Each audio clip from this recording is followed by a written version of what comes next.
If a guy doesn't get your jokes, it's not you. Maybe he's just not a silly goose. And maybe he needs to be with someone who is also a silly goose ally. Let's break down the silly goose framework for dating. So there's 3 categories. A guy can either be a silly goose ally, or the fun police. So let's start with the elite tier, being a silly goose. A silly goose doesn't just respond to the bit. He adds layers, he escalates it, he keeps the joke alive. If he has creative thinking, if he has willingness to be playful, and if he's not afraid to look a little ridiculous, then he's probably a silly goose. So basically you just gotta introduce a ridiculous premise and they have to build on it.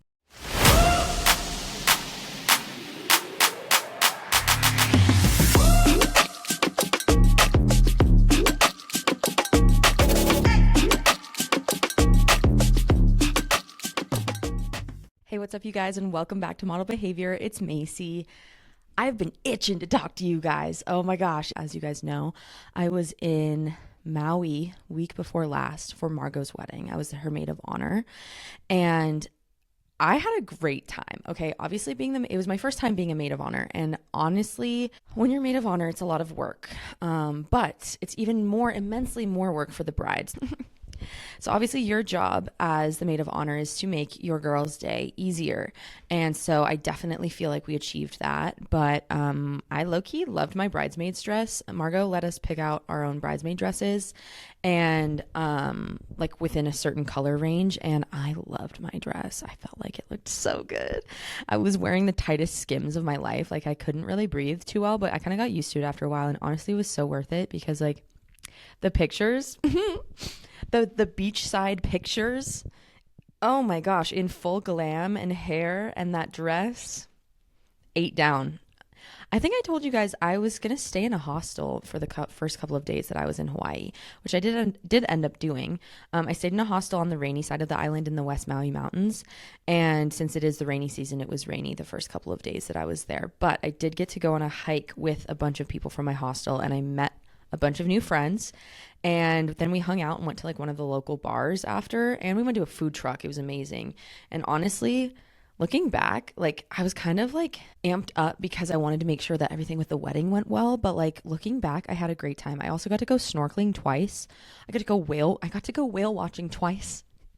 It was so magical. I forgot how much I love swimming.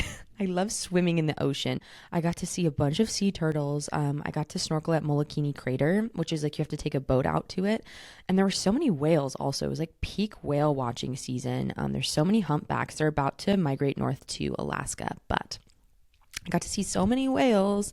And one of my favorite things, honestly, core memory is when you dive under the water when you're snorkeling, you can hear all of the whales calling to each other. And the first day that I went snorkeling, the calls were so loud, like there must have been a lot of whales close by, which is kind of scary to think about, but also at the same time, like they're very gentle, so it's fine. And it was so cool. And so I just kept diving under so that I could like listen to their calls. And then the second day that I went snorkeling, there weren't as many whales, so you didn't really hear as many calls. But honestly, once in a lifetime experience. I was so glad I got to do that.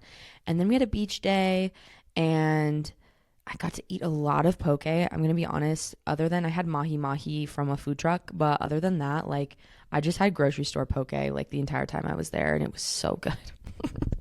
So I ate really well. I had a great trip, and yeah, that was awesome. So then I was here for a week. And now tomorrow I'm leaving to Scottsdale for Lindsay's wedding. And this trip is going to be quick. I was in Maui for like 6 days. I was there for a hot minute. This is going to be a quick trip to Scottsdale. I'm leaving tomorrow afternoon. We have a pickleball tournament at Lindsay's parents' country club on Friday, and then dinner, rehearsal, all of that stuff, welcome party, and then Saturday is wedding stuff, and then I leave Sunday morning. I would have loved to stay a little bit later into Sunday, but honestly, the flight schedules were just not lining up for me, so we're gonna maybe pull an all-nighter on Saturday night. Like, I don't even know, because my flight leaves at 8 a.m., which is not that early considering. But the wedding I anticipate is not going to be done till like 1 a.m. So I'm like, I should probably at least get a little nap, but I don't know. Anyways, it's going to be really fun. I want to talk to you guys about something today. So I thought that we could bring back The length and width report. Yes. I have been on a couple of dates lately. They've been good. However, I wanted to talk to you guys about one particular length and width report item because I want to get into details and I want to base this episode off of this length and width report item, okay? So, recently I was on Raya, okay, as one does, and I matched with this guy who's a hockey player, and I kind of forgot about it. And then I remember this was a while back. I was in Austin because I remember I was at the Capital One Cafe working because I was like, had just gotten done with my fitting. And I found out that I didn't have to shoot until that Friday. So I had some time. So I wanted to get like some work done with my real job. And so I remember I was texting with Meghan. So something came up. We were joking about something and it reminded me of this guy. I think maybe we were talking about the team that he plays for. And I was like, wait, like, I think I matched with a guy recently that plays for that team. And she was like, who is it? And so I was like scrolling through and let me be honest, when I was at Lindsay's bachelorette in Scottsdale, her little sister Ella, she came with a G7X and she did not come to play with that camera, okay? She took some of the best pictures of all of us. And I need to tell her when I see her for the wedding, Ella, thank you for single-handedly revamping my Raya profile for me because I changed my profile picture and within like a couple of days, I was raking in the matches. Not to toot my own horn, but I was raking in the matches. Now, are any of them quality candidates? No. However, some of those pictures that Ella took of me were fire. Never underestimate a Gen Z girl with her G7X, okay? Because that girl will take the best pictures of you that you have ever seen, and you will be able to use those on your dating profile, and you may or may not meet your future husband. To be determined. To be determined in my case. However, thanks, Ella. I really appreciate the work that you're doing for the baddie community as a whole. Anyways, so it was during that time. And I had matched with this guy that played for this team that we were talking about. And so anyways, he and I started chatting, long story short. And I was particularly motivated to continue talking to this guy because I found out that we have mutual friends. Okay. And so I was like, you know what? Whenever I like match with a guy on an app and I find out that we have mutual friends, I'm like, okay, this is like a legitimate thing. Like we could actually date potentially, like in my mind. I don't know why, but I'm just like, you know what? Like, that's so cool. So he and I were chatting for a bit and I could tell that he was like pretty jazzed to talk to me because like, thank you, Ella, for the baddie pics. But yeah, like my profile is so good now. But he wasn't really giving me too much. And I was like, dang it, because like one of our mutual friends lives in Denver. So like I was talking to Meghan about this and I was like, Meghan, what if like he comes down here and like we go on a double date? And like, I don't know, like I had this like plan that like I was going to go on a double date with this guy and then this guy's friend and Meghan. Okay. And Meghan was like, oh my gosh, that would be so fun. So I actually brought it up to him and I was like, hey, like we should double date like next time you visit. And he just like, first of all, I need to say with this conversation, I was being so funny, okay? Like, I had the funniest bits going. He was just not really getting my jokes. It wasn't like he was just dismissing them, which is the most egregious offense, but he wasn't really giving me much in return. He was kind of joking back, but not really. So I was like, ugh, whatever. So the conversation kind of died out. And I was like, you know what? Whatever. I could tell that he was jazzed to be talking to me, but he couldn't really like play off of my banter too well. And that was a little annoying to me. Anyways, on Sunday night, I met up with the girls for some drinks at one of our usual haunts, Forget Me Not in Denver. And I spent the night at Megan's house because obviously I don't live right in Denver. So like we have this kind of routine where whenever I'm down there, if we go out, I stay with Meg and we have a little sleepover situation. Okay. So we had our little sleepover situation and it was late at night at this point. We were at her house debriefing the night and I was kind of telling her about this guy.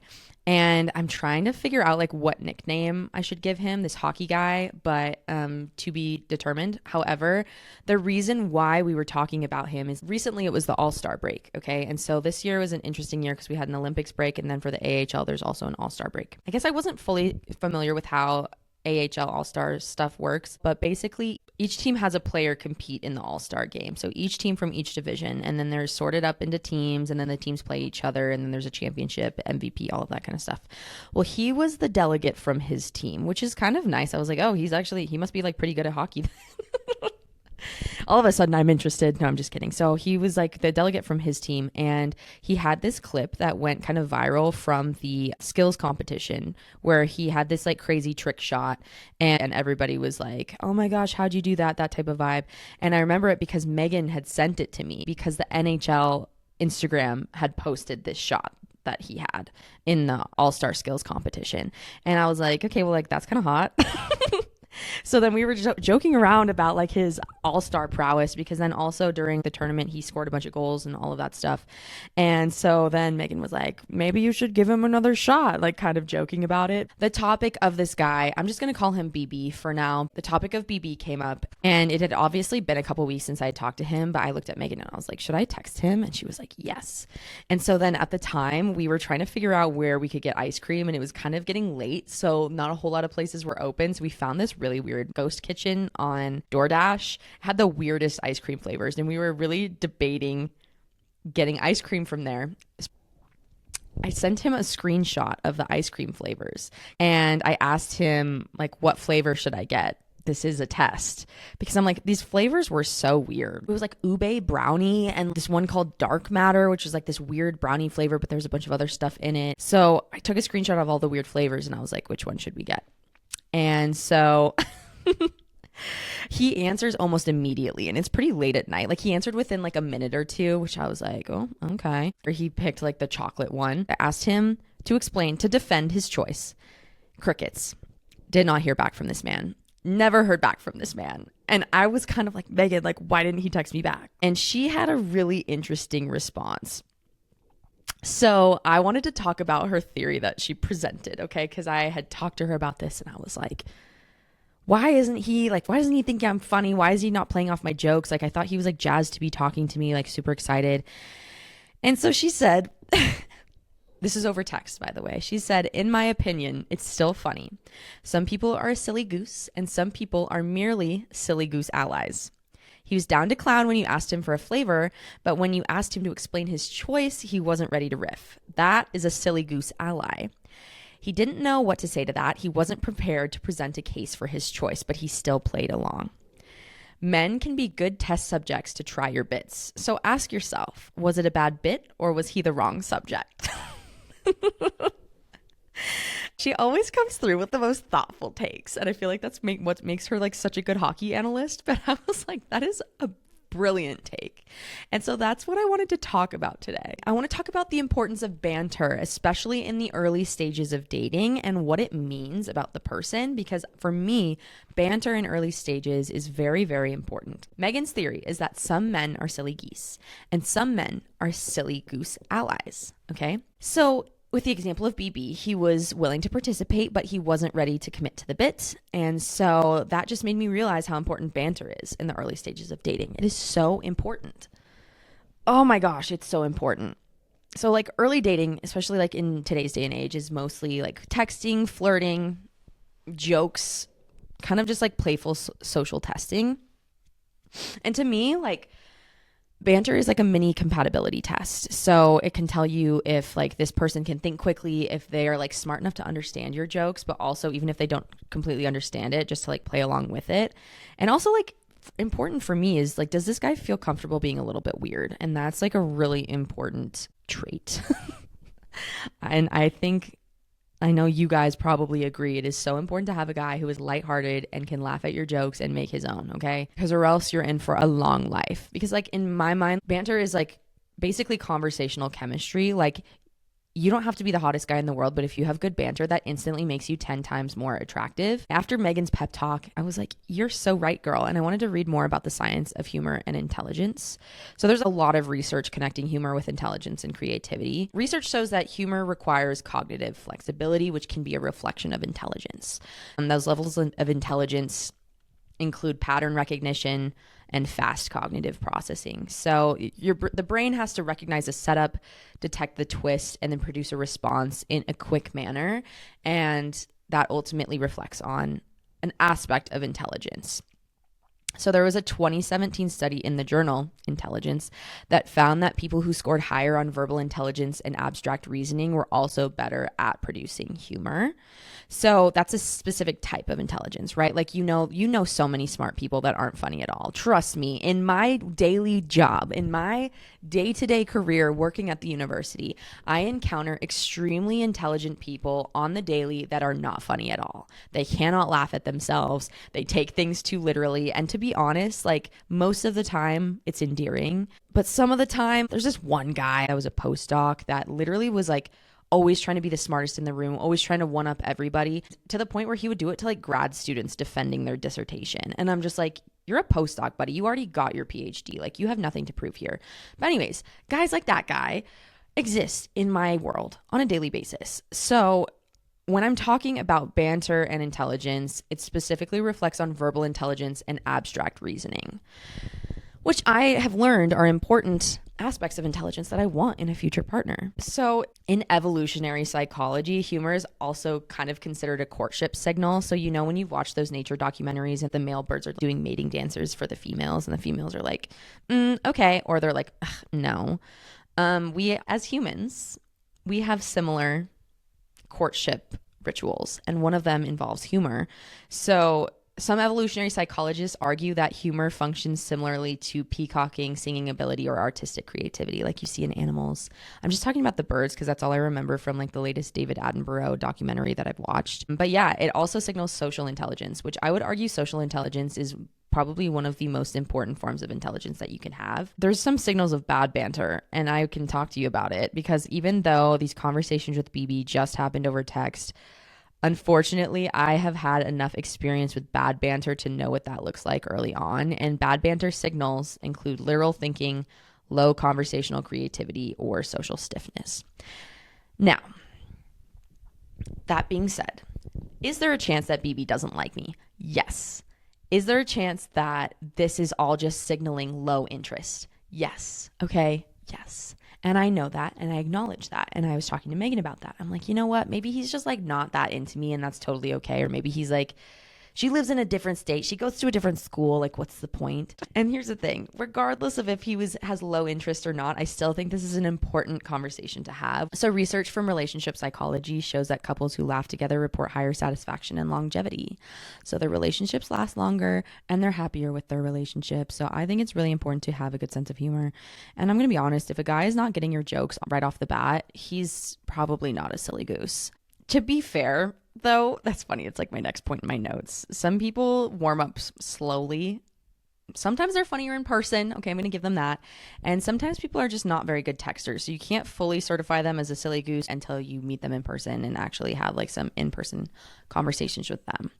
But if you do meet them in person and they still never engage fully, that might signal a mismatch. Okay, so a few questions you should ask yourself when you're determining if a guy you're talking to is a silly goose. You can give them a little banter compatibility test. So you can ask yourself some questions. Do they play along with the jokes? Do they add to the bit? Do they create new jokes? And do conversations feel effortless? And if the answer is mostly no to any of those questions, you're probably going to know where the guy falls in the silly goose framework. So, okay, let's break down the silly goose framework for dating. So there's 3 categories. A guy can either be a silly goose ally, or the fun police. So let's start with the elite tier, being a silly goose, okay? I have this all written down. It's very scientific and structured, I promise. So a silly goose doesn't just respond to the bit, okay? He adds layers. He escalates it. He keeps the joke alive. And so there's like certain traits that you can look for when you're like, okay, is this guy a silly goose? This guy has fast responses to your jokes. If he has creative thinking, if he has willingness to be playful, and if he's not afraid to look a little ridiculous, then he's probably a silly goose and you're in the clear. So basically you just got to introduce a ridiculous premise and they have to build on it. So in my ice cream example, I know, stupid example, which ice cream flavor should I get? A silly goose response, this is an example that I wrote myself, I'm pretty proud of it, would be Rocky Road. Hopefully not a reflection of the relationship we're going to have. Something like that. They commit to the bit. Now let's move on to tier 2, okay? Mid-tier, silly goose allies. Something that we suspect BB is. We suspect BB is a silly goose ally. He's built on my bits a little bit, but not really. I feel like he doesn't fully get it and he is not being funny enough. So a silly goose ally supports the bit, but they do not create the bit. They're cooperative, but not creative. So in my example, if I introduce a joke to BB, he's going to be like, oh, okay. But he's not going to add to it. He's not going to create new jokes, nothing of that sort. So when you're interacting with a silly goose ally, the guy can participate, he can be pleasant, he can be slightly literal, and he doesn't escalate the joke.